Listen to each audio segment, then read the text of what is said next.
The views and opinions on this podcast do not necessarily reflect those of the executive producer or the sponsors. They are those of the hosts and guests only. We believe freedom of conscience means the right to speak free, to think and believe as you will without the imposition of official coercive power over those beliefs. Liberty cannot exist when people are forced to conform their thoughts and expression to an official viewpoint. Differences of opinion are the natural byproducts of a vibrant, free society. Thank you. Live from Studio Diablo in Chicago, Illinois, this is MK ULTRASOUND. Get with the countdown.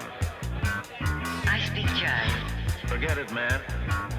Blast off for Kicksville. Shake this square world. Blast off for Kicksville.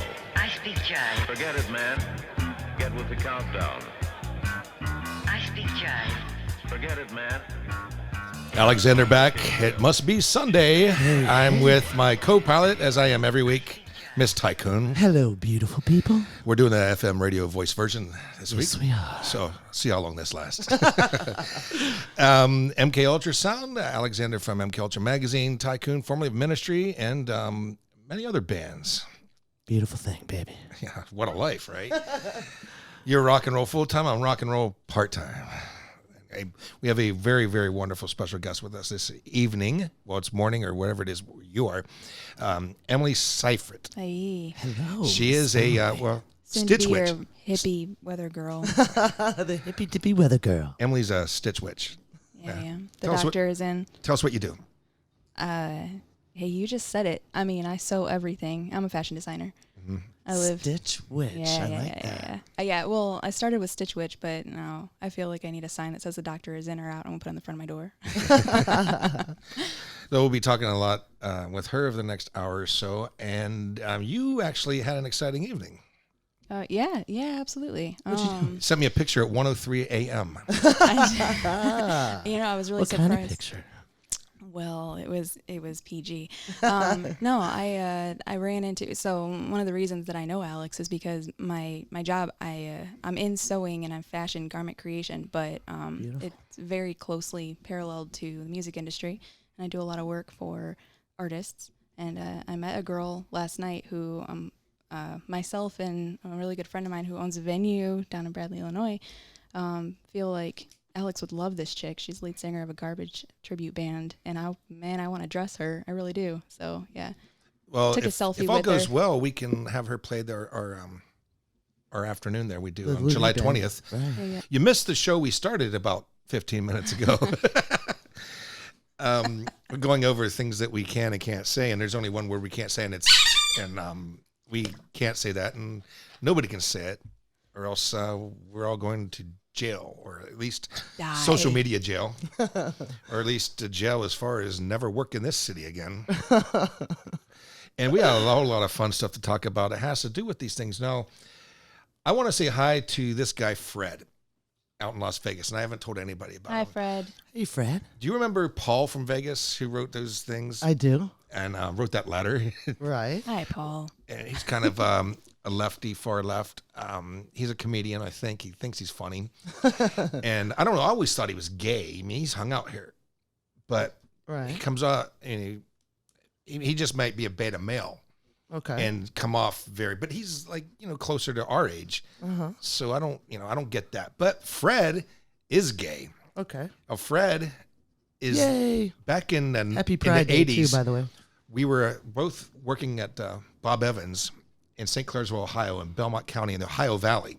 Mm-hmm. So we're talking 10 miles from West Virginia, or West Vagina, as I like to say it. He was the only openly gay male I knew in 1983. And that's a hard place to be openly gay. Terribly hard. Yeah. I don't even know if you can do that now. They're still beating on those women just recently. Yeah, that was in London. Yeah. Oh, those guys are just fucking dicks, Crazy, though. man. I wish they would have beat their asses. I really I do like it when too. I like it when it goes the other way. I love those stories. Poetic But justice. Fred is a big supporter, and he's pushing the show a lot. So thank you. That's why Nice. we're almost 800 listeners now. Hey, thank you, Fred. Fred's also a conservative, a gay Cool. Trump supporter. Okay. That this is I'm right. unaware of, and we're going to talk more about Trump supporters later because there's something that's part of this show that comes up to there's somebody who I've never been impressed with, actually annoyed with, that I actually really like now. And you're going to love that story. But the weed thing. Oh, Fred, thanks for all your help. And maybe you and Paul can get together and have a beer summit. The weed thing. You were talking about that last week. Everybody's all like excited. They seem Something to fun to talk about. the news is still hot about it, but Yeah. that social media's kind of calmed down a little bit. I really don't care either way. Right. It's be nice for all the people who are like endorsing weed all the time to shut up now. They're always now you're gonna have to deal with the checkpoints, the DUI test. Sure. They are New set of rules. And the other thing is like the zero tolerance thing about work. We talked about that last week. Right. And I don't understand that. If it's legal, but still they can test you at work and you can lose your job. So There'll still be gray areas. I think that they I need feel like to. that's gray areas with Yeah, alcohol too, though, because that's- there are jobs where you can drink. You can go on your lunch break and you can have a drink, and there's other jobs where it's zero tolerance. And I feel like there's just going to be a lot more managing. There's going to be a lot more micromanaging just because you're adding something else to monitor. Right. Marijuana They want to see what happens. Marijuana too. stays in your blood system longer than it's 30 Right. days longer than Up alcohol. to a month, right? Up to a month. So that's just tricky. And like I said, I really don't care, but fair is fair. And I think that if it's legal to smoke it, you should be able to, test it. As long as if you're okay, I understand getting high at work. It's like getting drunk at work. Not a smart idea. Yeah. So, I feel like it's a turning point in our history right now. No problem. So it's going to be something where people are going to be readjusting all of their policies. I mean, that's going to happen because we're at a huge turning point. Yeah. I don't know if you saw this week, they're talking about prostitution next, which I'm all for that. What do you think that'll take? 10 years? 20? Longer, Longer? 20. Yeah. Well, it didn't take very long for other things to happen. We're going to get to that too. This is going to be a fun show, and we can't say. Did anybody see Black Mirror this week? I did. A little birdie told me I might like to check it out, so I did. Ty? I did not, but I did a little research on it. Okay, well, I love this series. I love those Twilight Zone type shows. I love this series, and they've had a lot of great talent on the show, behind the camera and in front of the camera. And this week, the first one had Falcon from Captain America and the Avengers on it. Nice. I thought so I going knew in. you'd be excited about that. Except for then it got homoerotic. Oh, well. It got That's it nice got too. urban homoerotic. So it was like Woo! buff black men. And I don't want to give anything away, and I don't believe in spoilers. So if you haven't seen it, it's worth checking out. The second one with Topher Grace Like him a lot. is it's realistic but depressing. Or the third one with Miley Cyrus called Rachel, Jack, and Ashley 2. I was blown away. It says a lot about the music industry, and a lot of people didn't get that. Much to the fans' dismay, Black Mirror got Trent Reznor's blessing to remix 9 Inch Nails. Head Like a Hole. And people were just fucking Livid. pussies over this. So is Miley singing it? Oh, yeah. You know, it's a good story, and she does too. The final version that she does on the show is going to be a single. Mm-hmm. Now, nobody cried when Johnny Cash covered "Hurt." Man, I was going Right. to say, because and It was a it's, stellar version, first of all. so there you go. I mean, it's a respect thing, to tell you the truth. I mean, it's been Depends. done many times in the past, and I feel like people get in an outrage about it for various reasons, but if you got the potential to continue on a legacy on a song, why not? Devo did "Head Like a Hole." I think it was for the Tank Girl soundtrack. Yeah. It was fucking awesome. Did she do a good job with it? She Miley did. she? Well, Okay. the storyline goes. I mean, on with the the singing and the song. Yes, yes, I not thought- the There's acting. two versions. Yeah, So, I mean, there's there's definitely one version two where I completely could different see where versions. 9 Inch Okay. Nails would be pissed, or fans would be pissed, but at the end, it's respectable. Yeah, I it feel is, like, and yeah. I like the story. But Ty, what? Some examples of what these fans are crying about, and I want to thank the executive Oh my producer, gosh. Too Dark Mark, for pointing this out to me. I've never been on a chat board, Yeah. but this was ridiculous, and it was fun. It was a gold mine. I mean, It is fun. we could A lot have of funny thousands stuff. of these, but Right. Go ahead. Megan writes, what is this Miley Cyrus shit? Joanna writes, in reference to Black Mirror TV show, she covered 9 Inch Nails. Megan replies, yeah, just listen to it. I want to kill myself. Butthole superfan Jerry writes, I am disappointed. The whole fucking music industry and this sellout is in total contradiction to everything he sings for. I know money is important to everyone, but we pay so much for a ticket to see him live, and we buy his records and we give him our love and respect, which is not for Miley to take. Upset Superfan writes, they ripped off Nine Inch Nails hard. It was entertaining, but also dumb and cliche, and a far cry from quality I've come to expect. It's all over. And finally, Butthole Christian writes, what the actual fuck? Miley is dreaming Nine Inch Nails songs? Fuck her. And how did they get permission from Trent to fuck this shit up? Grrr! I hate it. You get permission, and Trent gave his blessing, and he thought it was a very dark and humorous episode, and it did have a point. Now, what I feel like it pointed on that this kind of proves is that there's a part of the music industry that I feel like you don't understand unless it's pointed out to you in this manner. And if you don't want to look at the truth, that's your problem. But if it's the truth and it's in your face, truth, right. Thank you. Yeah. Ty worked with Steven Spielberg on she was in the movie, movie AI. Yeah. Nice. On stage with Ministry in that. Yeah, got a Grammy nom for that. So she knows what she's talking about. I didn't realize how much I needed to respect what I was sitting with today. Well, who am I? Chopped liver? Sorry, but I love you, Alex, and you're a friend now. So absolutely, good friend. You're a very good friend to me. So thank you. Nick Huffman gave her like the ultimate compliment. He man. said, "You are his absolute number one person he thinks is the coolest of all people on earth. Oh my God. And that when he has something going on, you are the very first person he calls." Oh my God. How about that for mad respect?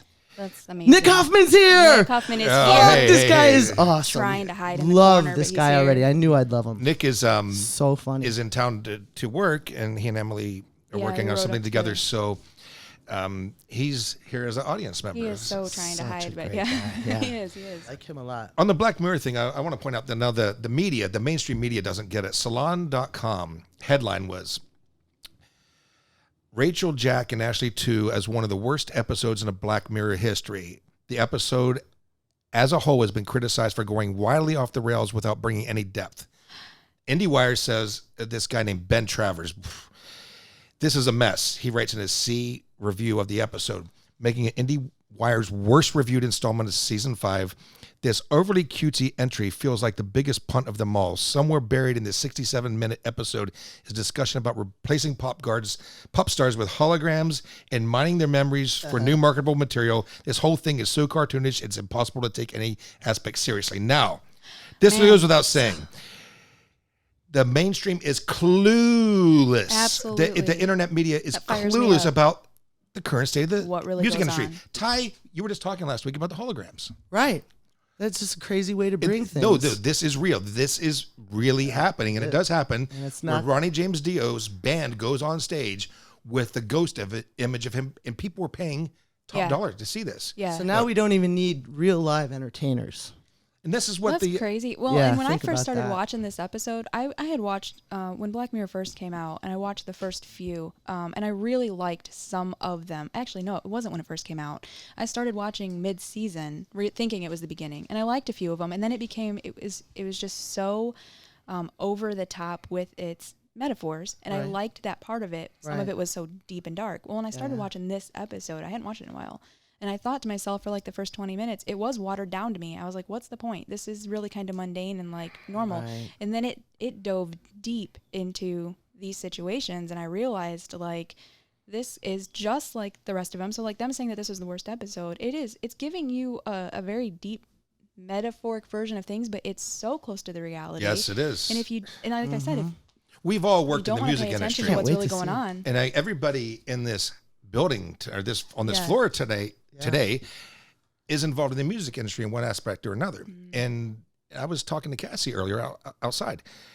I said, I don't have any good friends that aren't creative, aren't some sort of artist, aren't involved in the art entertainment industry in some aspect, because people on the outside, they don't get what I'm talking about. Right. I don't. What Well, they you're a talk, lucky the person. water cooler talk that everybody else has, I'm clueless to that. I don't know this sports thing. I don't know Right. golf. I don't know Nor do I. what was on this stupid fucking show that people watch that I don't watch. Right. You know, I still haven't seen Friends. I think I tried to watch 5 minutes of that, and it was like everybody acts dumb. Bless you. I actually like that show. I was gonna say That is I will well-written show. admit to have seen And some every good acting. episode. I But tried. I get what you're saying, Alex. I do. This was great. Norman Lear did live in front of a studio audience, the All in the Family and the Jeffersons live. I saw the intro video, like the The commercial song? video. Brilliant. It was amazing. Jamie Foxx as George Jefferson was. I like when Awesome. and Woody Harrelson played Archie Bunker, and like when you remember how George perfect. Jefferson like always like this. He's Yeah. like, "What's wrong, Jefferson? You got ants in your pants." I forgot how fucking funny this show is. I love Archie Bunker too. I love both those. It when is they funny to merged make and- fun of him now for being a bigot. But Right. you also notice their other show, like Sanford and Son, the white cop was a nerd. Right. He was the butt of the jokes. Right. Now, these shows in the 70s were infamous for saying, and Jefferson said it a lot. Fred Sanford said it in the first episode. In lots of episodes of Sanford and Son, they said, well, this was a live show, but they bleeped out on the Jeffersons. And it was a black guy saying, and not calling anybody. But I mean, I think that it should be taken, I think if it's with intent, if you're calling somebody, rather than saying, hey, what's up? It should be completely different. So I don't think saying, hey, what's up, Mike, is anything to get upset about. Yeah. But I'll say, hey, if you, it's like, I think imagine intent is everything. how funny Blazing Saddles would be without, Right. it wouldn't be. Have you seen it on TNT or any of that I stuff? haven't. They take it out. It's now, not right? funny. It's the whole point of Is it. that It's word, politically incorrect. Yet the black guy is the hero. Mm-hmm. So yeah, it's just this leading into this thing. So I was trying to explain this to Nick earlier. This is true. This is like 3 days old. The NBA owner is the new N-word, folks. Right. Owner. You heard me correctly. The NBA is looking to remove the term owner from its vocabulary. Why? They feel it's racially insensitive to refer to the one who writes the checks as the owner of a team that is more than 80% black. Like it's still like suggesting slavery. Owner is offensive. Right. I mean, the sudden name change. Mhm. The Now word, it's chairman. It's managing partners. Yeah. Right. Yeah. Thanks. Yeah. You did your homework. Did. Good girl. You know what kills me that there are those around the league and the country who feel that the term owner reminds them of the days of slavery when slave owners terrorized black people, and now they feel the owner is just as offensive as the N-word. Now I can't believe we're having this conversation at all. I mean, this SJW shit is ridiculous. I mean, Yeah. how far are we going to take it? I mean, what about Michael Jordan, who owns a team? Has he given any word back Partner. on? He's a partner. He's a partner. Okay. Yep. Or managing partner. Right. CEO. I don't wonder what he understand. would think about that. And this is going to go even further in this discussion today. So, when we SJW issue here again. yeah, well, it always is, and we can't make this up. All you have to do is go on social media, and these people now, none of them make a difference. No, if you want to make a difference, you SJWs, get out there and do something. Get a show. You write Right. on social media. You're not changing anything. You're getting a little pat on the back from your friends. Right. You're getting sound bites, but But there's no argument. That's it. There's no room to argue with these people. There's no middle ground. There's no compromise. It's their way or their highway. And that's how ridiculous the extreme far left is. so now if they're a pet owner, will that change too? Will all aspects of that thing change? Only if it's a black cat. If it's a black cat or a dog, then you can't be owner. Thanks for making me laugh.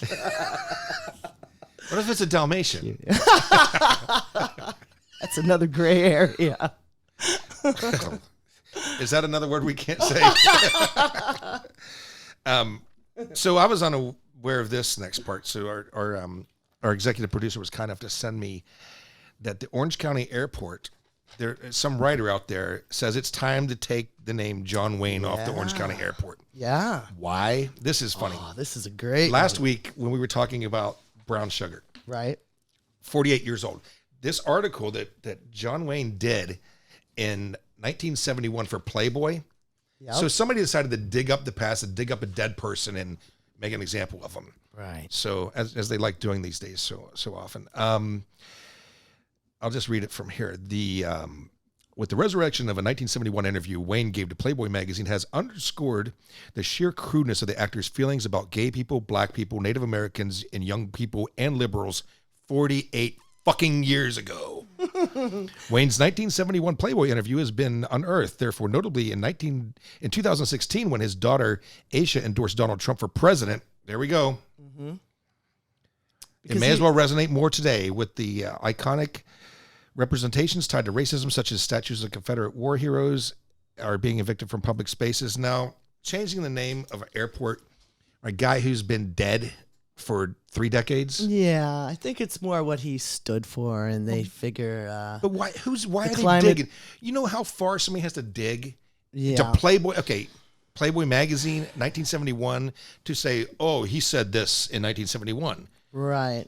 Well, the Jeffersons were saying in 1975. Right. I was gonna mention. I feel like that's kind of just it's a matter of like I said earlier that times are changing, but this has happened throughout the course of history. I mean, hundreds and thousands of years that you will erase history at a certain point because it's offensive, because things change and times change and religion changes and everything changes, and so you start erasing things that are unpleasant or that aren't cohesive with what the next step is. The Pope just it really is risky. 1984. Did you hear the They're news this morning? rewriting history all the Pope time. just rewrote the Lord's Prayer. So, and this is this morning. this is exactly my point. We erase certain It's like things, and I'm not saying that it.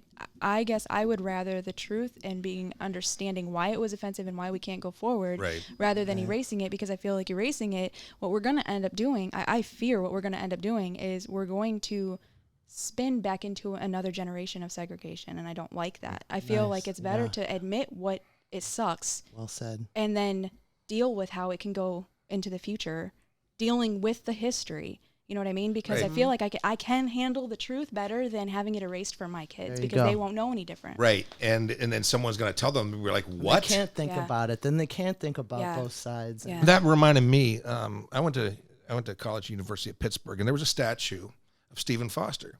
Stephen Foster wrote "Oh Susanna," "Camped on Races," "Old Kentucky Home," "Beautiful They're Dreamer." taking that down too. No, they took it down. Oh, they did They take took it it last down, year. yeah.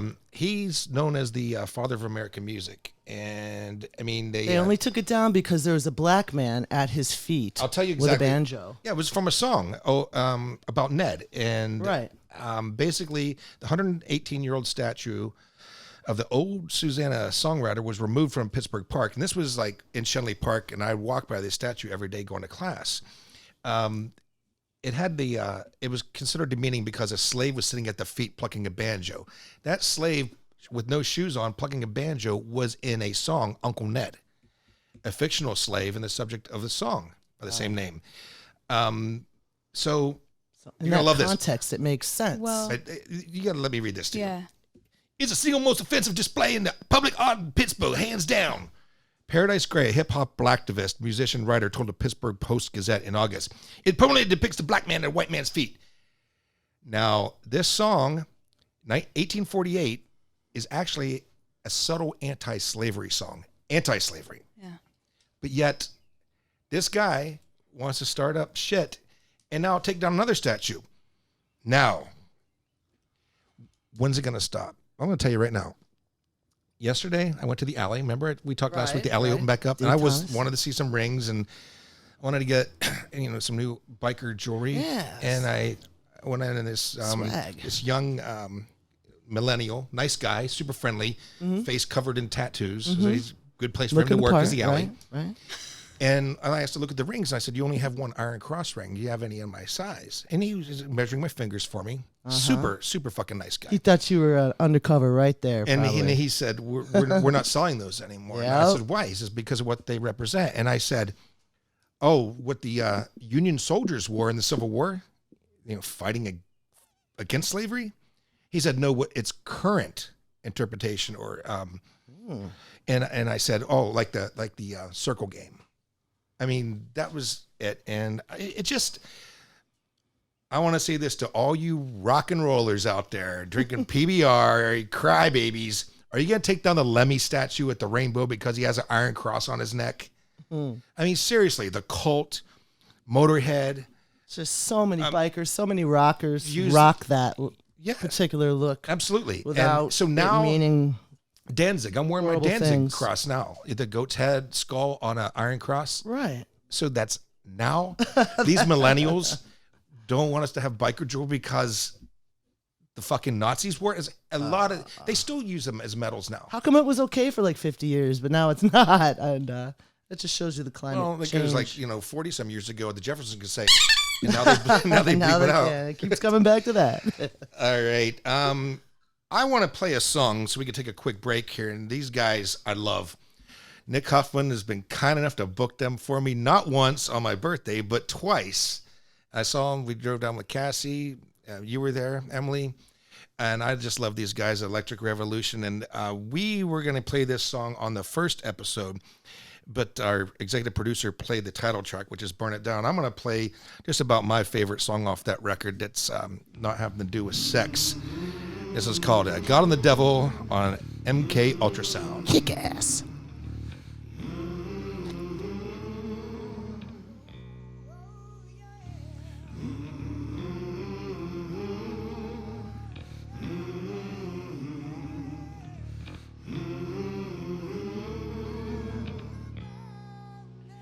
I've been living with a conscience, been calling my name. I got dirty little secrets built on shame.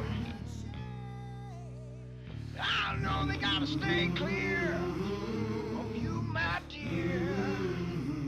Even if I gotta drag them to my grave. Nobody really knows. Nobody really knows. But God and the devil.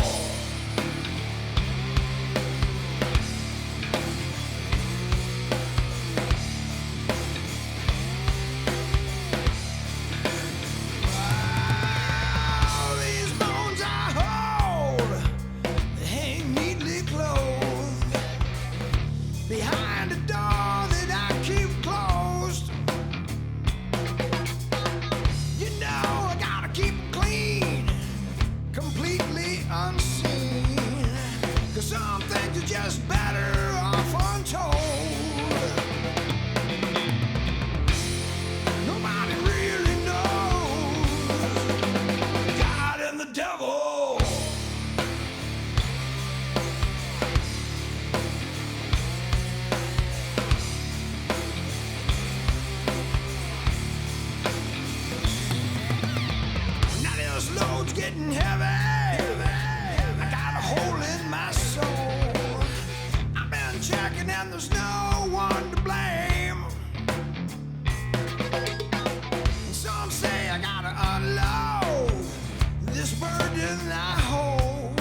Any wiggers here? Wiggers? White people who act black, you're here, you're every fucking where, you douchebags. I fucking hate wiggers. White people got no right to talk black. Black people went through a lot of fucked up shit to act that way. I would love to walk around all day going, what's up, dog? Shit, this is some fucked up shit. But I don't have the right. So I'm for bringing back slavery, but not for black people. They went through it already. I'm for bringing back slavery for white people who fucking act black. They want the black experience, let's give it to them. Justin Timberlake comes up to you and goes, what's up, dog? What's up? Seal my driveway for free, cocksucker. That's what's up, dog. The other thing that pisses me off about wiggers is they talk real subtle black so they could fool their teachers and parents, but I know what they're fucking up. They don't want to go all the way with the blackness so they could fool their white parents and teachers and shit. Like just, hey, what's up, man? The pants are fly. Shit, goddamn, on a DL, what the fuck shit? On a DL, those pants are fly. What the fuck? Bullshit, man. You do something, you do it right. You talk black, you go all the fucking way with it. If I was 16 years old and I was a wigger, I'd walk into high school like it was 1892. I'd be like, hello there, Mr. Teacher. Looky here. Holy mackerel. Might you be so kind as to tell me what the homework is? I've prepared a song for the classroom. Ham bone, have you heard? Mama got hit by my kimber. That's Artie Lang during his Howard Stern years, and there's a reason why we're bringing that up. But first, before I get into that, Danny Lee Hill is with me. Danny was DLH. DLH, yes, of the band Pink Stink Rails. Was also in I Love Rich when I first met him.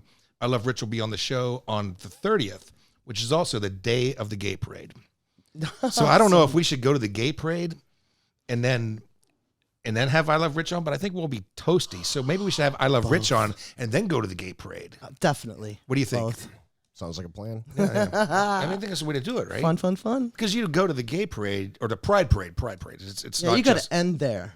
Yeah, because you get fucked up. Get too effed up, yeah. And then we're right in the neighborhood. I mean, it starts right so close, like 2 blocks up. And Cassie came one year. That was, oh my God, people passed out in the lawns and stuff. Yeah, you can get pretty is. juiced up. Yeah. That's a craze fest. I look forward to it. Yeah. So we'll have I Love Rich on. But the reason I wanted to play that with that wigger thing, or we should say wigro, because that could be misconstrued as a racist term. So wigro. Danny, when Ty first came on the show the first time as a guest, you went to the store.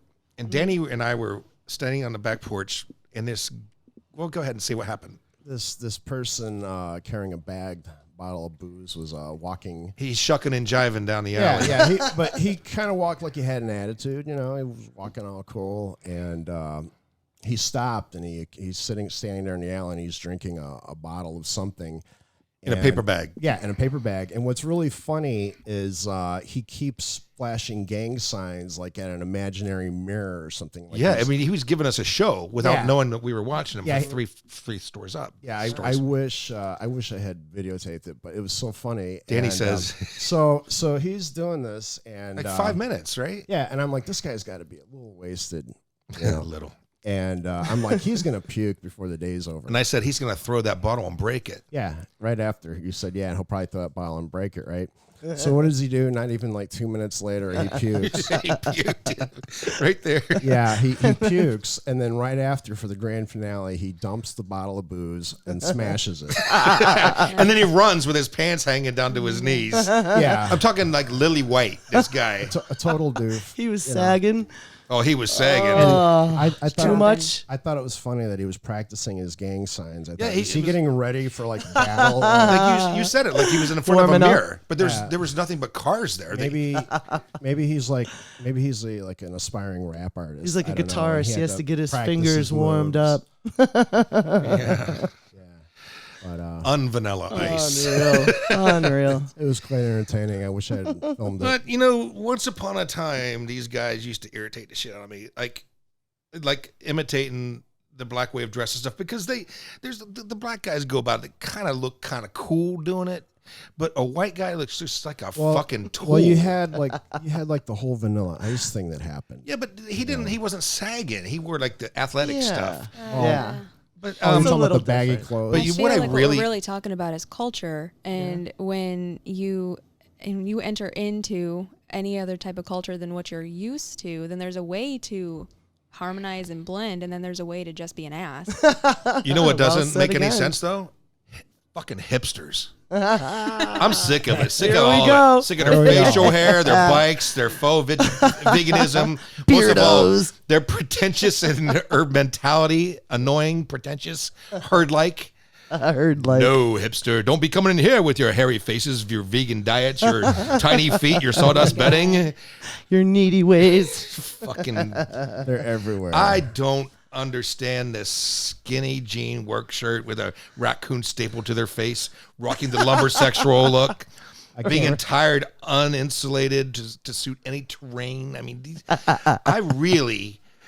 So, I mean, you get this mad when people wear, or they're decked out in biker wear and they've never been on a motorcycle their entire life. like me. I mean, this is, No. Or Because a it- bicyclist again, in the no, I'm talking spandex. culture. And No, I'm talking about hipsters. Yeah. Now there are like there are black hipsters too.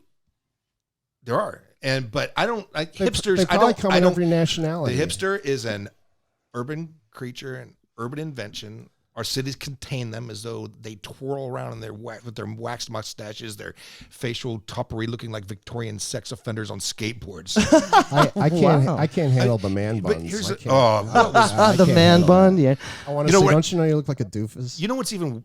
I want to ask the fashion lady this. Even I worse mean, than the I'm man sitting here bun. biting my tongue right now. I want you to jump in, but how about the guys with the little tiny, like just a real tiny little- tuft of hair on Tiny man bun. I mean, it's all a form of expression. Every single one of these things that you've commented on, it's a form of expression, period. Right. top? Okay, And I mean, but you don't. Have you ever been like in a room of hipsters It's not expression. and how they Everyone's like doing it. they're just like shoot your attitude. Like you can't say, "Hey, how you doing?" I think that might just be the room you were in, Alex. Because I'm here to tell you that it's a fashion statement, that it has its place just the same way as anybody who's wearing leggings every single day or somebody who's wearing high-waisted jeans. It's a fashion statement. And so, well, the thing is, it's free expression, okay? So one group or a handful of people decide this is kind of a cool style, and then you see it. And then you have a bunch of people who are not the artists and the people that are creating music and creating writing and creating any type of art who are coming up with the idea on their own. It's the followers who make it everywhere in your face so that it's so saturated you can't stand it. But really, it started with somebody expressing themselves. Right. And I think that like Someone the original, cool. like the original Yeah. man bun is probably definitely an alpha male type guy. I mean, if you think about like, aren't And like like- sumo wrestlers, don't they have that? Yeah, exactly. Gene Simmons had a man bun. I'll Gene always Simmons be has a been fan of rocking the with man hair. I feel like this is not a brand new thing. I think that it was more of like Just, a yoga generation thing that went crazy here. It definitely gone crazy here. Like, but I saw like I was biking to print up these notes yesterday, and I saw some hipsters like, and I'm the only long hair rock and roll guy in this neighborhood. Yeah. The only one, and I know it. And I'm painfully aware. That's why you're cool. I mean, painfully aware to where I can't go to certain bars where they just don't like pretty much tell me get the fuck out. Really? You don't fit in here. Oh, I'm not kidding. Aw. And it's happened. And you know, it's like a couple weeks ago, those fuckers just stole my cowboy hat. That's right. Yeah, it's the same thing. It's like, you know, I'm talking to a couple ladies and these like smart ass fucking guys come in there and start like making fun of me. I go to the restroom, they fucking take off my expensive cowboy hat. That's horrible. And it wasn't just like I So went to a douchey. store. Dale and I drove all over that part of Iowa, Western wear stores to find this fucking hat. Maybe they didn't think that you deserved a legit Western hat because you're in Chicago, the same way you don't think Urban that cowboy. Well, hipsters deserve a flannel shirt. didn't your no, I don't think it's their flannel shirts. I think it's their tight PBR shirts. Like PBR. Who started the whole hellbilly craze? Somebody you were involved with? Oh, Mr. Al Jorgensen. Yes, a Jorgensen? ministry. I stole that look from him, and I'm proud to Hellbilly, say, yeah. I stole. And Rob Zombie stole it from him. Yeah, he did. Yes, he did. And Al ended up with Because Al was dating Shauna after Sean. Sean, yeah. White Zombie, the bass player lady. Here's one that's gonna really surprise you guys. I am now a person who appreciates Kanye West. Oh my gosh, I'm gonna fall over. I mean, I am not I kidding. cannot believe you're saying well, this. I want to hear the story. I want to tell you, I'm gonna fall. I'm over. excited. we only get to hear what the media gives us, and the media has been 100%. very cruel to Kanye West. Now he's thrown these fits, grabbing microphones, but he on Letterman interviewed him on his new show on Netflix, And I sat down. I figure, okay, I'm going to get some material for the show because I do have a Kanye West story. Sure. Me too, actually. Kanye talked about his bipolar disorder. Okay. That's what made him do this, how it's learned from his father's behavior. He talked a lot about his mother, a lot about life, a lot about art. That really, I learned some things from him about this, like this guy in Arizona who does something, Tom Terrell, something like that. I should have printed this up, but this guy who does art with lights, and Kanye uses that in his fashion shows. Yeah. And I saw this wonderful human side of Kanye West that just made me really appreciate this Chicago brother. Nice. And I'm not I've saying always like liked his brother, music. like, you know, we No. call each other brother. I'm No, saying like you he mean, is like, from fellow Chicago. citizen, yeah. He is And a that. brother of this city. And that. And you know, he is, he's moving back, he says, permanently with Kim. No, you have this, right? Yes. What do you got there? He's gonna move his Yeezy offices to Chicago. They are gonna keep their LA homes. And you know, they just had their 4th child. Yep. Named Psalm. And also PSA. Yes. He might be even hinting at running for the presidency. He had a very mysterious tweet that just said 2024, and everyone's speculating that No, he might be running. I want to say this though. Very pro-Trump. Now, of course, Letterman brings up, did you vote for Trump? And Kanye said, did you see the interview? I Emily, didn't. I'm no, surprised. I was disappointed when Guy- you told me about it and I hadn't seen it. I'm like seriously sitting here impressed by this guy because the story I've got is kind of funny. And Kanye told Letterman, I've never voted in my life. And Letterman says, then you don't have a say in this. Oh, wow. Well, I don't. And then he disagree. added that Trump voters are treated like enemies of America because that's what they felt. West asked Letterman, have you ever been beat up in your high school for wearing the wrong hat? Letterman asked, who's doing most of the bullying right now in America? To which West responds, liberals bully people who are Trump supporters.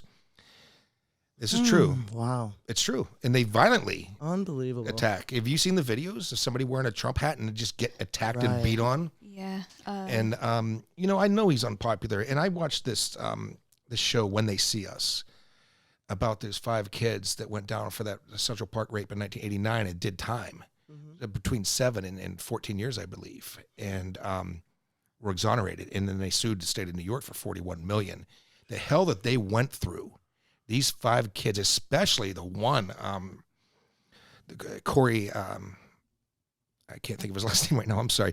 Okay. But he went through the hardest, the prison stint, and what he went through and what their families went through or chose not to go through was just horrible. Were they and, falsely accused? Oh, yes. Okay. Oh, and the police were just rushed to find somebody. Right, to fit it. And they make did. it fit. They had these kids make up stories. These kids had Right. never met. There But were some- I got to say, the thing that got me, the pandering that they did, second episode, 1989, Trump. The final episode, Wow. Trump. They threw, now Trump was was a huge small in the part of the 80s. story, Yeah. but then they made him sound New like York City. he was the one who wanted to kill these kids. Right. And so, of course, this is what Hollywood's agenda is now. They've got to throw Trump in there. I'm like, I thought that was Right. they could have made him part of the story that he was. They didn't talk about any other leaders, even Clinton. They barely alluded to Bill Clinton being president. So, but what I wanted to get to with this Kanye and not having a say in this was back on the morning of the 2016, after the 2016 election, there was a post from a Bernie Sanders supporter I knew threatening to beat me up for voting for Trump on my front page. I woke up to threatening me as I'm getting ready to go to work. I replied that I didn't, and I threw my support behind the Libertarian candidate for personal reasons. That's because of affordable health care that I felt was raping me financially. Okay. And yeah, they did. But then I wrote to him personally, not on the page, why on earth would you ever send me such a message, let alone want to post it on my page? I hate that fucking guy and always have back to the 80s. That's just so wrong of you, man. Not to mention, I've done nothing but post negative things about Donald Trump. What This the is fuck, Kanye man? saying this? I'm saying this. This is you. Okay. I'm very disappointed in the fact that you thought I'd even go there. I've never supported Trump. I've never thrown any support behind Trump. I've made fun of him for years. And then he wrote, well, good. This is serious shit, man. If you voted against Hillary, though, I'm going to have to beat your ass. because I voted for the Libertarian candidate. This is a liberal Bernie Sanders supporter. Right. Now, Talking about beating asses. then he right. went on to like start fights with other people, set up fights. So 2 years later, I'm sitting with this guy here, and you know him, but I'm not gonna say his name. And I brought it up, and he not only said he didn't remember posting all this stuff, as he was drunk, and he was one of those people in the bars crying and screaming the election results. He also admitted that he didn't even vote. Yikes. Wow. Okay. Yeah. I'm sorry, No, you that's don't have a intense. voice in You this. really Yeah, that's don't. intense. Yeah. So Lummy. on Name. a less serious note,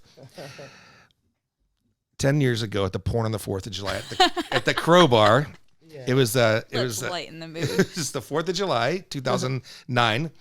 I was a co-sponsor of this event along with Larry Guna Born a Babe. Jesse, Jane, and Riley Steele were there. I took along with my posse Morgan Russell, who just got back from Alaska, Andy, our super fabulous gay friend, a big native from the Lakota tribe in Rapid City, South Dakota, and my good friends Dave Gans and his fiance Christina. So I guess I forgot this part that Adam Lambert's in the VIP, and we're up on the VIP. Nice. And I'm excited, and I went to pose, and I threw. You've seen me in public. Yeah. It's like, and I'm figuring crowbars big. excited, I went, right? swung my arms back, And dorked out and somehow. I cracked Kanye West Oh, in his face no. with his plastic glasses. Remember those glasses with the lines in them he wore back then? No. And all I could think of is what the media has taught me about him. This guy's got a fucking temper, and he's got his security with He him. was probably nicest guy, right? You know what he did? He says, "Oh no, man, it's okay. He's just having fun." I like it. Anyway, my friends were always like, "That night you Good bitch for slapped him. Kanye West." And it's like, I have a mutual friend. I'm glad he's here in coming the back. city. Yeah. You know, he And- donated as well $1 million to that Donda House, which was named after his mother who passed away from dying on the table getting plastic surgery. Oh yeah. But she also mentored Rhymefest. So Rhymefest and Kanye grew up together here, and Rhymefest took over this Donda House, and eventually there was some bad blood there. And but anyways, it's turning around. He gave $1 million. He's moving back, and yeah, I'm kind of excited. I'm actually, about it. I'd like to run into should the come guy on once. that Maybe that's one of your events. I was gonna say I have a mutual friend in the music industry that he's a producer, and so he kind of sometimes spearheads some events around here when Kanye's not here that are like marketing events, PR events, and so I've never met him, but I've been at events that were hosted in honor of him, and I had my own. I'm not even going to say I had my own opinions, but I had my own viewpoint of what kind of guy he was because of what the media tells me to expect. But then when I am around people who I personally know and who have personal experiences with him, it doesn't sound the same. So it goes right into the bucket. Look, of we things need that- anybody better than R. Kelly at this point. Get him. Funny story. Speaking of which, At, yeah. Can we squeak that thing and go to the next topic? Kelly. Speaking 11 of, more indictments. Let's hear a quick word from one of our supporters, and we're going to be right back. Yay. Want a killer look without breaking your wallet? Try Killer Beards. All beard products are made with natural ingredients to stop beard dandruff and itching before it starts, while giving you a smooth, silky beard that smells amazing. Choose from 5 amazing scents that will have everyone saying, Wow, that's a killer beard, and it sure does smell good. Also available are shampoo and bars of rough cut soap. Find us on Facebook, Instagram, and Etsy at etsy.com/shop/Killer Beards. That's Killer Beards. Now it's the part of the show where we talk to our guest and talk about her and ask questions. Nice. Shoot. You recently you drove to New York, right? Yeah. Oh, well, I flew there. Yeah, I flew there, drove back. Yeah. Yeah. What was that all about? Yeah, I did New York Fashion Week. So I flew out on my birthday. Kind of didn't even really think about how old I was until about 10:30 that night, and then I was like, "Hey, cheers to me!" as I flew over the Statue of Liberty, which was awesome. It was my 3rd season doing it, and I will continue. I'll go back in September. So what's that entail? What's it all about? Fashion Week. So I'm You're a designer of clothes. Yeah, Okay. yeah. I design. Yeah, I'm a clothing designer. I've pretty much been doing it my entire life. But the only reason I'm sitting here is because I also happen to have been in the music industry my entire life, and so I meet people like Alex while They're I'm doing my intertwined thing. anyway, It really sure. is, yeah. So I meet people like him all the time. But yeah, no. Fashion Week is in America, New York is the one city that is recognized. They have like 4 main cities that are a part of this consecutively in February and in September, and it's just about brand establishment, sales. You know, you get in front of you just Being seen, stick yourself in front of everybody. Yeah. In one shot. So I was really lucky. I was a part of a huge organization that put me on a stage that shares with. I follow you. Hitter. I follow you on Instagram, and I'm just like, sometimes you're just like, I don't want to comment, but it's like I click like here and there. It's like, I know this girl. I don't post enough on there. I see, and so the thing is, I don't think about all the cool shit that I do until it's done and over with, and somebody will remind me, and I'm like, oh yeah, you're right. I did. That was cool. Because to me, I'm just going with the next moment. You're also comfortable behind the camera. You could easily work in front of the camera, but you tend to seem like you really like it behind. Behind the scenes kind of stuff. Design, I guess. Yeah. I like behind the scenes. I like seeing how things work. I like being a part of the helping situation to make the show go on. Yeah, absolutely.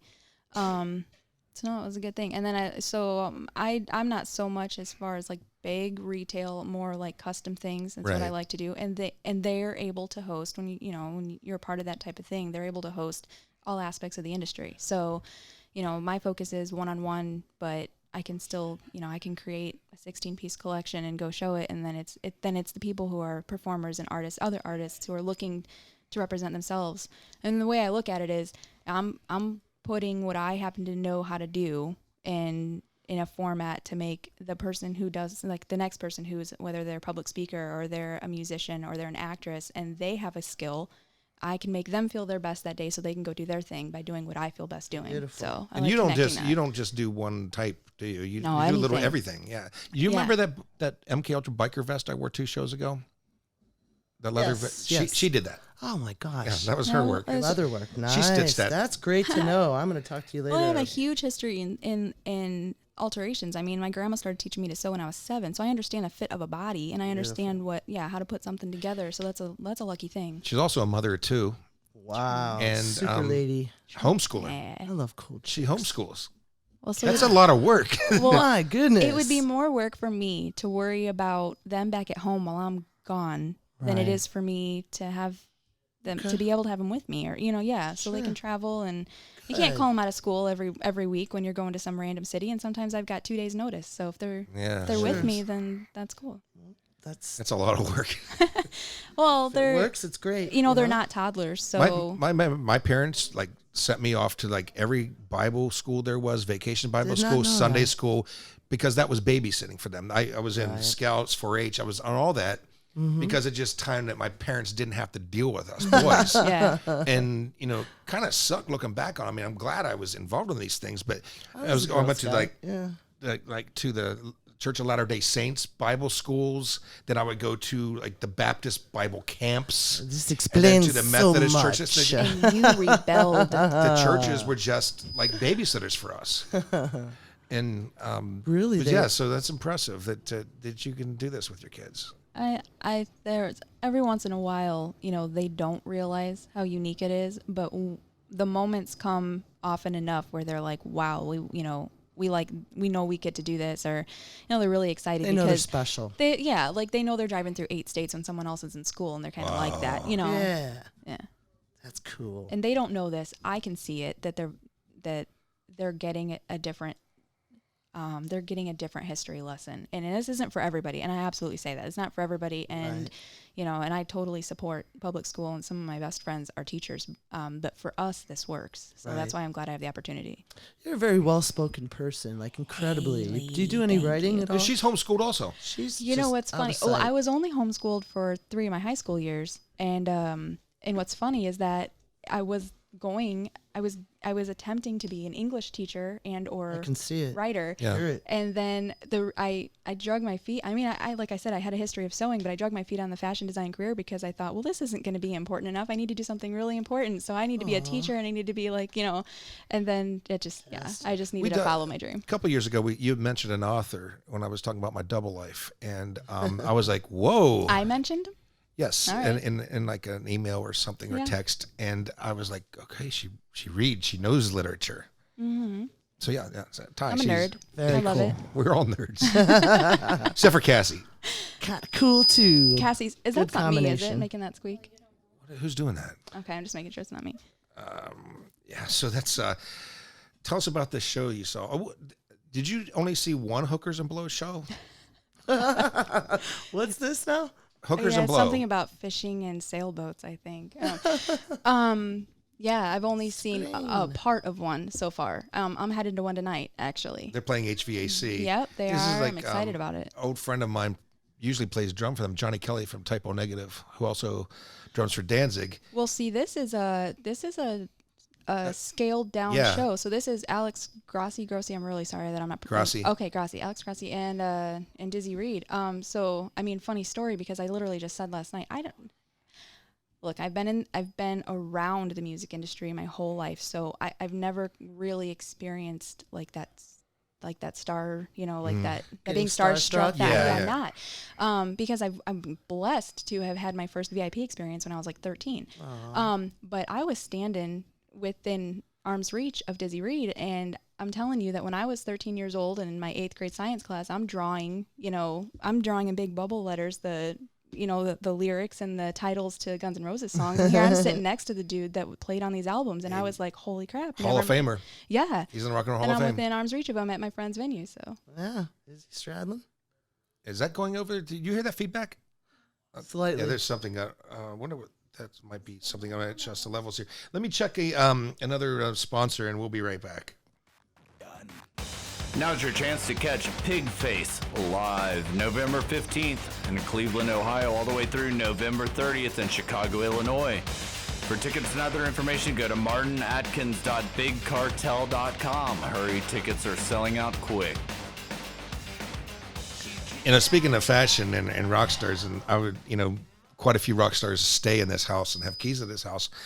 And I was hoping that at some point you could do some clothes for like Curse Mackey, Rona Roughheart, And I'd love it. Christoph from Bile, and that would be That's fun. It's fun because that it feels like in my past, say, 12 years of my career, it's been like random side notes where I've had a chance to do custom work for a musician, and I thought like that they were very unique situations. And now I realize as all, like my friends and clients are scattered across the music industry, I realize it's just a niche and I love it. Somebody's beard smells good. What is that good Guess smell? what? So we have a surprise. The promoter of this mini tour from Hookers and Blow is with us, Mr. Nick Huffman. All right. Oh, yeah. Nick Huffman. Was also the first guest on I'm the show. so stoked. Can we turn the headphones down? Are you loud Yeah. there? Okay, there. Oh, my God. You can tell who's deaf here. Yeah. Yeah, it's through the roof. Still. How's that? All right. Yeah, I'm just going to have to not use this. Okay. Tell us about this tour and how it happened and what's it entail. Well, Hookers and Blow is Dizzy Reed from Guns N' Roses and Alex Grossi from Quiet Riot, the guitar player from Quiet Riot. They have a side project, Hookers and Blow, which is a cover-based band. They do it they don't do it because they have to. You know what I mean? Dizzy Reed, if he owned 0.0001% of Guns N' Roses, he's good forever. And he's a real member, and he's in the Rock and Roll Hall of Fame, for fuck's sakes. You know what I mean? The reason they do this is because they love rock and roll. Love it. So they go out and they do rock and roll. And everything they do is just for the sake of that. So they came to my place for the first time a year and a half ago because Alex is a booking agent also. Okay. He's one of those moonlighters, you know what I mean? Right. So he moonlights as a booking agent. So I dealt with him for years, and he threw that at the end of their last tour at the bin just to see what the place was like. He books. Okay. And he fell in love with it. Of course. He's easy to please, I guess. So he got a hold of me a few months ago, and he said, hey, GNR's picking up festivals, Quiet Riot. I mean, they're a big festival band. There's Right. only one week in June that they could do dates, and they won't be able to get a bus for it because that's a lot of travel. Sure. You can't get all that done in a week, so it'd have to be a quick fly-in. And they decided the place they want to come is the bin. Nice. So we booked that date, and I said, man, if you're doing a fly-in, I have a really good relationship with all but one venue, really. in the world, and especially in our radius. Let me just get a hold of my friends and see if we can book a run. So we did. Nice. 4 nights? Yeah, the first night was at the Hobart Art Theater. He did Mancow that morning. That looked like a big room, or a larger room. Well, I mean, large for Hobart, Indiana, probably. Yeah. Reflects the women. Yeah. Well, it was nice. It looked like a nice stage. Yeah, it is a really nice stage, and I was there a year ago with Jake the Snake Roberts, and the new owners have taken over from there, and the sound system since then is tenfold what it was, well, more than that, because it used to just be shit, and now it sounds good. That's impressive that you put this together, though, like quick. Yeah, I don't know, on the The fly. dot connector. Yeah, he is. If there's one thing that I think I'm really good at, is connecting dots. That's my thing. I don't know. Just on the ride up here alone, I heard crazy stuff that's like just gone on in the last 24 hours. And it's just amazing. That I'm like, yeah. He's like, I've got a show announcement. Oh, by the way, for those who didn't know, Emily brought me as a guest. And I know this is frowned upon, Alex, but I also brought a guest. This worthless cunt forced her way into my pocket. It's the Hillary Clinton finger puppet. She's a little dirty now. Yeah, this is not why the beard smells good. This smells like a worthless bitch. For those who don't know, that's Hillary Clinton. I did not call her up. Hold on, I couldn't reach that horn in time. I did not call her up. I called her a cunt. C-word. Now we can say cunt. We can say cunt, and it's not slander if it's true. And go ahead. There's not much we can't say here. Oh my God! What were we talking about? The hookers and blow. Oh, So they were all involved. I booked the run. Okay. The first night was at the Hobart Art Theater. The second one was the Twisted Spoke down in Pekin. Is that part of the spoke that was from here? No, that was just a random place that popped up in Pekin. They just landed one of the top 10 venues in the country, according to some list that's never been on my place. Wait a minute. That's the one where they were doing that metal festival in October or something down there, where LA Guns were supposed to play. I was going to say, I've seen it. That was Rock and Skull. Yes. That was Justin Murr's Trainwreck. Yeah. That's the nicest word I could come It wasn't. It didn't wreck at Joliet when they had it, but it definitely is like really. It started to in Joliet. Did it? Oh goddamn! Connect the dots, Nick. Yeah, that thing went from a festival to. Yeah. And Angel was supposed to play last year, and then they dropped off. Remember, we were supposed to make that trip. I'm excited to see them. Last year, Ace Frehley, Steel Panther, they were supposed to play, and then. Like a guy that was in Bango Tango once ended up headlining. And people never got their money back on tickets for this shit. Nope. Bad. That Rock and Skull, yeah. Yeah, that sunk him as a promoter, unfortunately, because he used to do a whole lot of shit in the area. Is he still doing stuff? No.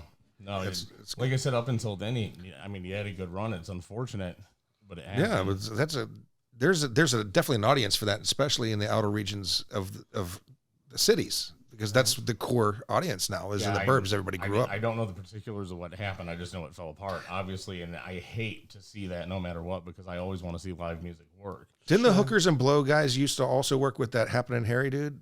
I have no idea. Haptones, yeah, because I ran into Johnny and Dizzy, and I'm at a tattoo shop way back in like 2000, early 2000s, 2002, 3, something like that. They gave them a CD. But, yeah, man, you just never... cease to amaze me with these shows that you get away with doing down there. Well, so I get a call yesterday. Okay. Well, am I allowed to continue? Yeah, you posted it on Facebook, right? Go right ahead. I get this phone call yesterday, and it's like, I'm sitting here, and this was before the show last night. I'm sitting here, and I'm thinking, after having, a member of one of the largest rock bands in history in the smallest venue, and the largest on earth currently. Yeah. Yeah. Yeah. Oh, yeah. He's thinking, he's like, when's the next cool thing going to happen? And he's like, and just as I said that, my phone went jang-a-ling-a-lang, and I start laughing my ass off because I knew exactly what he was about to say. Yeah, so apparently Dan Beard, who's the singer for the Georgia Satellites, is touring, and we're going to have him on Friday, April 9th. Awesome. It's a Friday. It was shot to us as their CD release party initially. That's what they wanted to do, but it got pushed back pretty quick. So, yeah, that's that. Good. And I am hell-bent on bringing back the word jang-a-lang-a-lang for fuck's sake. It's a hashtag now. What was that album Co did of like the stories, words people don't say any? Oopsie daisy. Oopsie daisy. I love that shit. Yeah, that's Whoopsie daisy. It's really good listen. It's really good to listen to in general. We're looking forward to getting down there for our first live remote on the 20th of July on a Saturday, celebrating Dale's birthday, who's coming all the way from Stone City, Iowa. And hopefully I can have barbecue. If not, I'm fine with the rest. I'm fine with, they have Checkers there. Yeah. And a White Castle right across the street from my hotel. So it's definitely a heart attack in the making. I remember driving you back up to the city, a year ago maybe. I was driving you back up to the city. I had to come up here and get fabric, right? And he's down in Bradley. So I was like, okay, well, let's do this. It'll be a lot easier. We leave his hotel and he's like, we got to go get Checkers first. I mean, it's like, let me just preface this by saying it's 10 a.m. or something like that. And he's like, I'd like 5, Jesus. Yeah, we don't have those here. I've never had it. Oh, man, it's good. It's cheap. It's not good for you, but it's good. Either. Yeah. I miss having it here. It's like stocking up on Krispy Kremes. I'm glad we don't have it here. I'm glad it's better for me. 40 pounds heavier. Am I allowed to ask you about the Aaron Carter thing now, or do we have to wait till the July? I tell you what. I'll tell you the real story if you want. Yeah, please. We've got all the time in the world. All right. Well, shit. All right. Shit. Awesome. Okay, I guess we're going to back up. Can you do me a favor? Pull up any of the original reports, the TMZ, Okay, give me a minute. Yep, because I want you to read the official report going into it. That This way is everybody knows what's what. I'm just, all of a sudden, I have the feeling in my stomach that I had at 6 a.m. that morning after when I read your text. Aaron Carter being the What kid was that from feeling? Backstreet Boys' brother, right? Yeah. Yeah. Nick Carter, his little brother.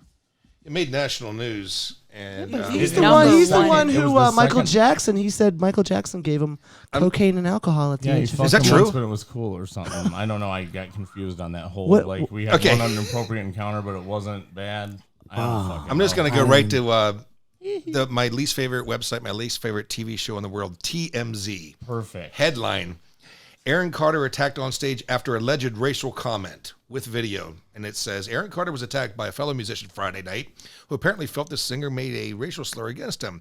And the fight ended up with a trip by Aaron to the ER.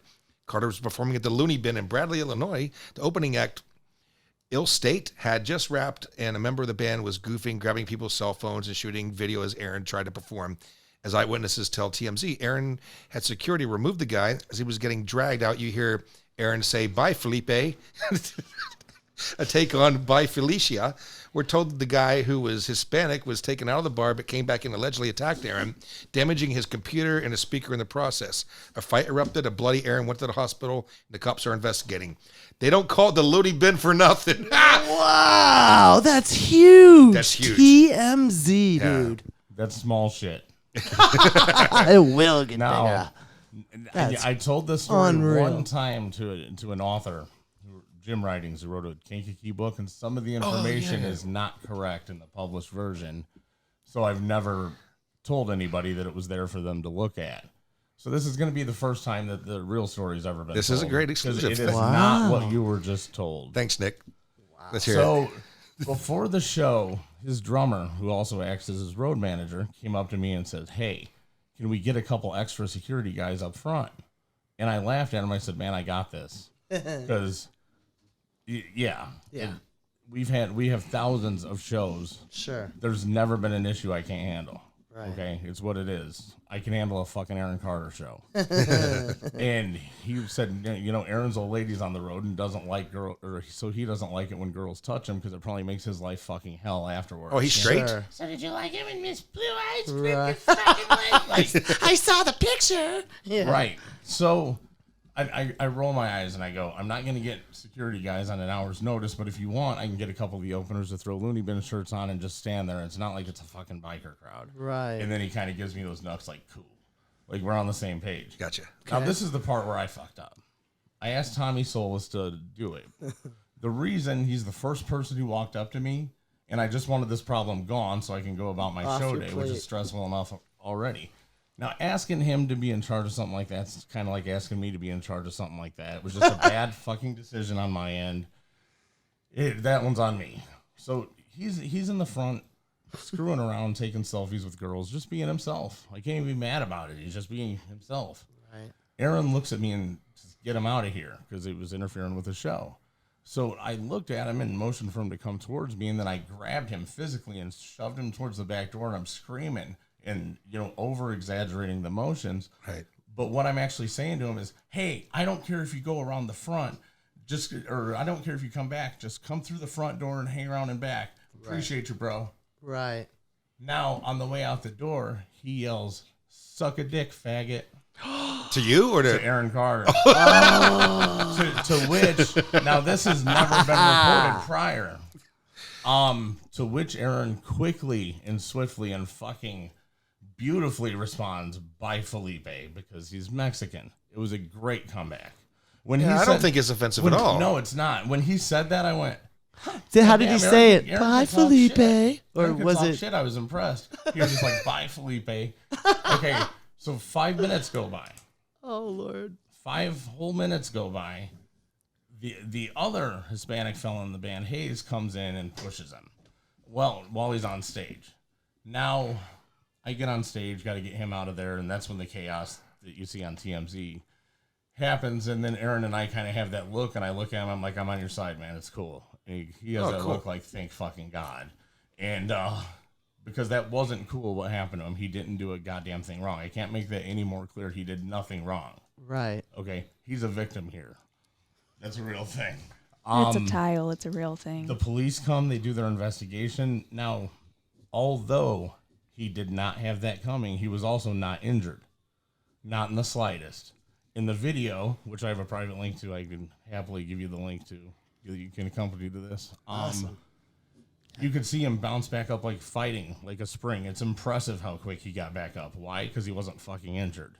He also told the police in the police report he wasn't injured. In fact, he wrote the words, I'm tough next to it. No, he refused medical treatment and said, I'm tough. Wow. Aaron, I'm tough. I went outside to have a smoke, and Aaron was probably 30, 35 feet away on the phone talking to his girl with his back turned, and I overhear him say that after going to the police station, he's going to the hospital to get looked at. It was at that exact moment that I knew his plan was to fuck me. Sure.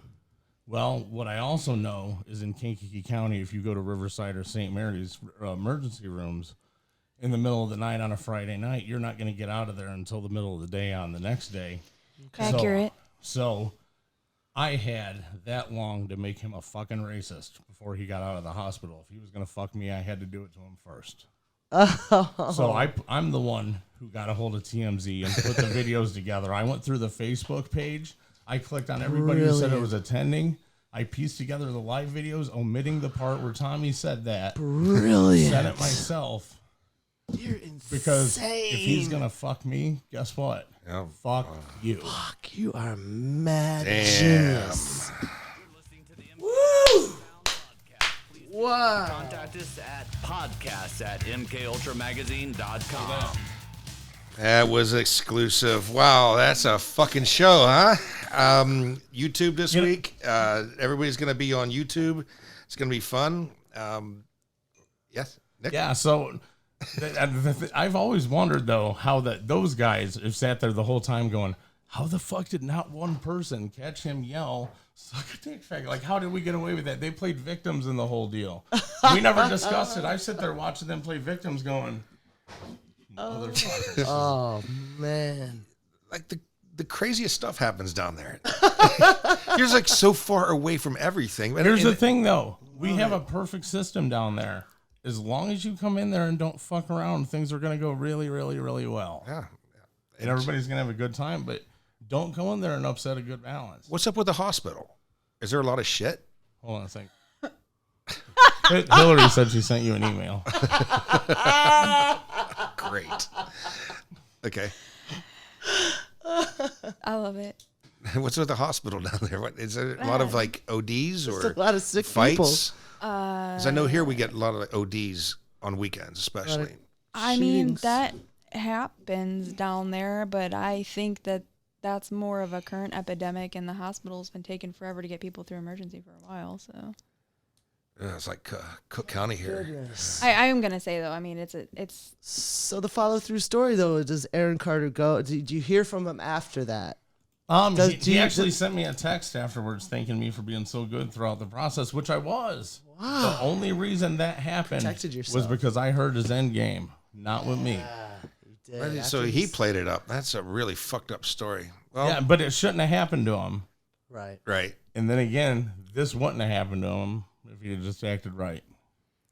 Well, even Thanks for sharing, man. That's even this probably got him some hits too. Oh. TMZ and whatever, and name recognition. Nick gets all the Well, the press. funny thing is that the next story immediately, if you look in Aaron Carter TMZ, you can look this up himself, was or yourself. He returns to the Looney Bin, right? No. That was way later. Oh, you got to have him back now. The next story, I would, because I think he knows not to fuck with me. But the next story was that he came out as bisexual, which I thought was really weird that it happened, after some guy got him from behind in Bradley. Okay. Well, what a show. What a show. Emily, That was always fun. lovely having you. I like riding with you in the car. And some catching interesting up. conversations. Yeah. Yeah, the conversation's just endless. So Hookers and Blow did the Looney Bin after the Twisted Spoke and Pekin. As we were And tonight, Just to get you back on course there, Yeah. Alex, and HVAC tonight up here in Wrigleyville. Gonna have to think about going to that. Somehow we got Aaron Carter sidetracked. That was weird. what? He's not a member of Hookers and Blow.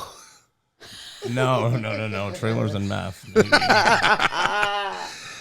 All right, we're going to be at the Looney Bin in a month, and Dixon crying. looking forward to getting down there. Looking forward to seeing everybody down there that I only Tough get to guy see club. like once or twice a year. Dizzy was singing about somebody needing tissues for their Tough guy issues music. last night. What's that? Dizzy was singing last night about somebody needing tissues for their issues. Oh yeah, it was. 'Cause Alex, was Tissues. having a guitar issue, so he was pretending like he was crying, which he wasn't, because Alex. Oh, Rossi was cleaning his guitar neck. So Right. It's all good. Thank you for having me on.